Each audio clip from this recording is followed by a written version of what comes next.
Welcome to our channel. Today we how to log into Chase Online Fast Access step by step clearly. Open your web browser.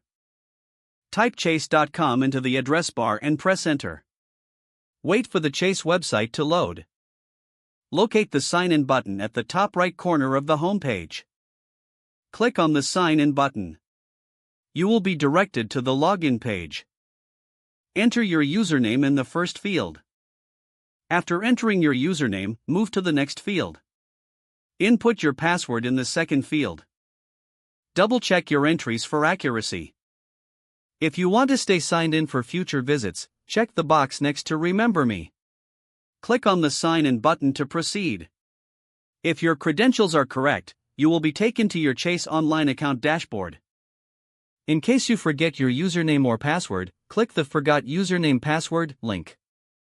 Follow the on-screen instructions to recover your account. Once logged in, navigate through your account to access various features and services. Enjoy the convenience of managing your finances online.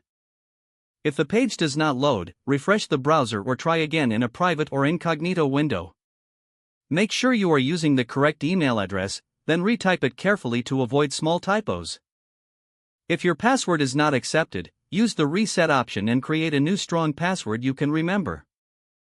Check your spam folder for verification or security emails, then complete any requested confirmation steps. Enable two-factor authentication if available to improve account security and reduce unauthorized access risk. After signing in, review your profile details so your contact information and settings are accurate and current. If you see an error message, note it down and try again after restarting your device and internet connection. Log out when you finish, especially on shared devices, to keep your account and payment information secure. If the page does not load, refresh the browser or try again in a private or incognito window. Make sure you are using the correct email address, then retype it carefully to avoid small typos. If your password is not accepted, use the reset option and create a new strong password you can remember. Check your spam folder for verification or security emails, then complete any requested confirmation steps. Don't forget to like this video and subscribe to our channel for more step-by-step tech guides.